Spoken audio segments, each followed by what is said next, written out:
ඔබත් රාත්‍රියේදී ජංගම දුරකථන භාවිතා කරනවාද? එහෙනම් මේ කතාව ඔයාටයි.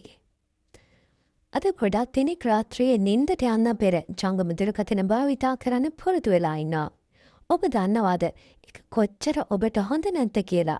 ජංගම දුරකථන වල තෙරයෙන් පිටවන බ්ලූ ලයිට් නැමැති නිල් ආලෝකය ගැන ඔබ දැන සිටියාද?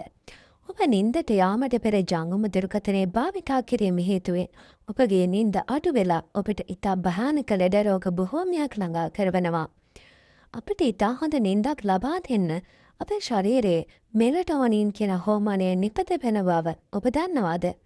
ඔබ රාත්‍රී කාලයේ නින්දට ප්‍රථමයෙන් ජංගම දුරකථනය භාවිතා කරන විට මෙම නිල් කිරණ ඔබේ ඇසේ දෘෂ්ටි විතානයට දැඩි ලෙස හානි සිදු කරනවා.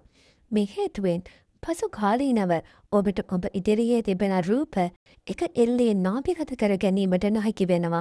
ඒ වගේම ඒ රූප බොඳනී පෙනෙන්නට ගන්නවා.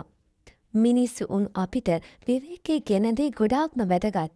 නමුත් අපේ ශරීරය රිලැක්ස් කරන මෙම මෙලටෝනින් නැමැති හෝමෝනය අඩපණ නිසා අපේ ශරීරයට නිදා ගන්න ඕනි මොන වෙලාවටද, වැඩ කරන්න ඕනි මොන වෙලාවටද කියලා අඳුරගන්න බැරි වෙලා යනවා.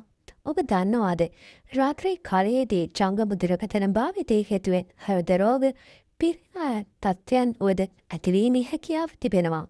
මෙලටෝනින් නැමැති හෝමෝනයට පිරිලා සෛලවලට එරෙහිව සටන් කිරීමට හොඳ හැකියාවක් තිබෙනවා.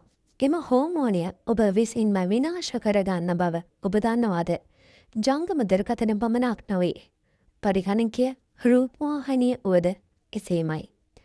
වත් සමාජයේ තරඟකාරී ලෝකයේ ස්මාර්ට්ෆෝන් එවත් ජංගම දුරකථන නැතුවම් බැරි අංගයක් වුවත් ඔබේ සෞඛ්‍ය ගැන සිතා රාත්‍රී කාලයේදී නින්දට පෙර මෙම නිල් කිරණ ගැටෙන උපකරණ වලින් ඈත්වීම ඔබට නිරෝගී දිවියක් ගත කරන්නට උපකාරී වේ.